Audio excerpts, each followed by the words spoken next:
पे जाके लिखता है। तो अभी मैंने आपको सेंड किया है, इसकी पोएम सेंड किया है, सिक रोज़ आपको सेंड किया है। अभी इसको ही डिस्कस कर लेते हैं।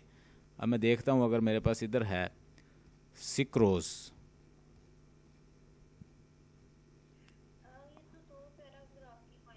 ये 2 स्टैंजा की पोएम है, इसमें 4 लाइंस हैं।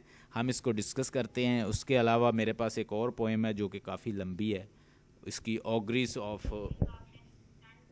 वो भी मैंने सेंड किया है। पहले हम इसको डिस्कस कर लेते हैं, उसके बाद उसको डिस्कस कर लेते हैं। इस अगर हम यानी सिक रोज़ को डिस्कस करते हैं तो सिक रोज़ को हम जैसे डिस्कस करेंगे हमें पता चल जाएगा कि बेसिकली ये लिखता क्या है। कहता है, ओ रोज़, ओ रोज़ दो आर्ट सिक, ओ रोज़ दो art sick, the invisible worm that flies in the night, in the howling storm. अब देखें कि आप मुझे पहले तलाश करें ये चार जो मैंने ये 4 लाइंस पढ़ी हैं, इसके अंदर कोई राइम्ड लाइन है कि आपके एक दूसरे के साथ सेम साउंड देती हो कोई लाइन। वॉर्म और स्टॉर्म, तो ये जो फौरन आप समझ जाइएगा ये कौन से स्टाइल में लिखी है, ए बी सी और फिर उसके बाद बी, यानी इसमें कौन सा स्टाइल वो फॉलो कर रहा है, ए बी सी बी। तो हम अगली लाइन को भी पढ़ते हैं, उसमें क्या है, has found out thy bed of crimson Joy, his dark secret love does thy life destroy. Joy और डिस्ट्रॉय में फिर आप देख रहे हैं ए बी सी और फिर बी, ये राइमिंग स्कीम है इसकी। पहले तो हमने ये फाइंड कर लिया। 4 line stanza, 2 lines are rhymed one. You could say the talk about the second and the 4th line, they are rhymed.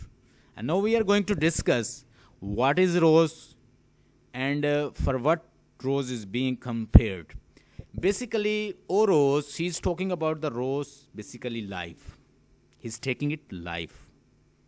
रोज़ को क्या लेता है, एलेगोरिकल एक स्टेटमेंट उसने यूज़ की है। वो कहता है कि रोज़ क्या है, वो बेसिकली लाइफ है। और रोज़ दो आर्ट सिक, तुम बीमार हो चुके हो। Is talking about the experience. अब देखें ना, ये जो पोएम है ये किसके बारे में है, सॉन्ग ऑफ एक्सपीरियंस से है। कहां से ली है,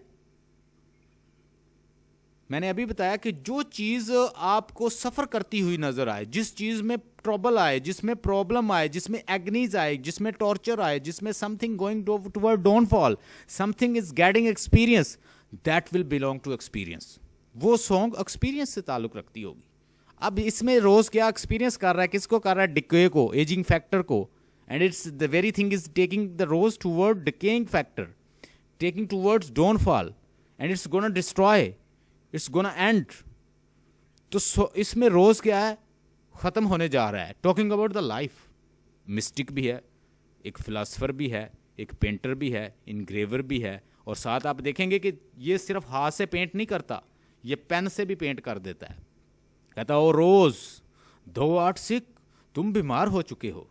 रोज तुम बीमार हो चुके हो, फूल तुम बीमार हो चुके हो। कैसे, द इनविजिबल वॉर्म, एक ना नजर आने वाला वॉर्म जो है वो तुम्हें किसकी तरफ ले जा रहा है, डाउनफॉल की तरफ। एक इनविजिबल वॉर्म घुस गया है तुम्हारे अंदर। वो देखते हैं कि फूल है, उसे पता नहीं होता, वो ग्रेजुअली डाउनफॉल होता है, जो खत्म हो जाता है। बिल्कुल इसी तरह वो जिंदगी को वो कंपेयर कर रहा है। कहता है the invisible worm that flies in the night, that flies in the night, जो कि रात को क्या करता है, फ्लाइज करता है। कहाँ आ गया, तुम्हारे पास आ गया वो। इन द हॉलिंग स्टॉर्म, एक दहशतनाक, कहता है कि जो एक तूफान आया है उसके साथ वो आया है। Has found out thy bed, उसने तुम्हारा बेड तलाश कर लिया है, उसने तुम्हें ऐसे नकब लगा लिया, जैसे वो कहते हैं ना, तुम्हारे बेड को उसने फाइंड कर लिया है, अब वो तुम्हारे ऊपर आ गया है। ऑफ क्रिम्सन जॉय, उसने तुम्हारी जो खुशी है उसको क्या करना है, ख़त्म करना है। And his dark secret love, और जो उसका डार्क सीक्रेट लव है, dark secret love basically he is talking about the lover. And the lover, you know that whenever they find the beauty, they attack on them. Dark secret love means that it is a sexual experience. He's talking about the sexual experience, and someone is making on the bed, and he's talking about the sexual experience, the wrong design of the person.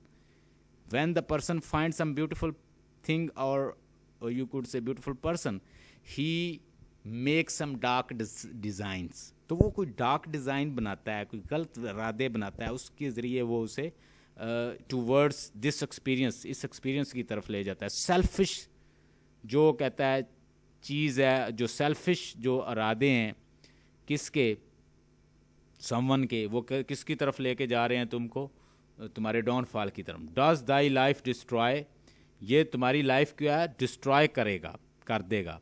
तो here he talking about the you could say the sexual experience as well. He's talking about the flower, the rose is gonna be dyed, it's going to be destroyed by the dark secret love of the worm which has entered in a bed.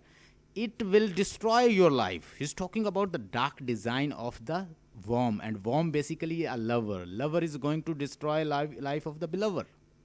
तो ये basically allegorical एक meaning है, ये बड़ी deep meaning है. वो basically बता रहा है कि जब एजिंग फैक्टर आता है तो ज़िंदगी कैसे तबाह हो जाती है, कैसे जो टाइम का जो फैक्टर है, एजिंग फैक्टर है, वो कैसे एक फूल को कैसे वो तबाह बर्बाद कर देता है, जैसे वो एक लाइफ को तबाह बर्बाद कर देता है. इसी तरह एक लवर के जो सीक्रेट डिज़ाइन होते हैं अपनी लवर के लिए, वो उसकी लाइफ कैसे डिस्ट्रॉय कर देते हैं. So same way is talking about there is a dark secret love which is going to destroy your life, and the worm is the one who has entered in your bed, and it will destroy your life with dark secret design.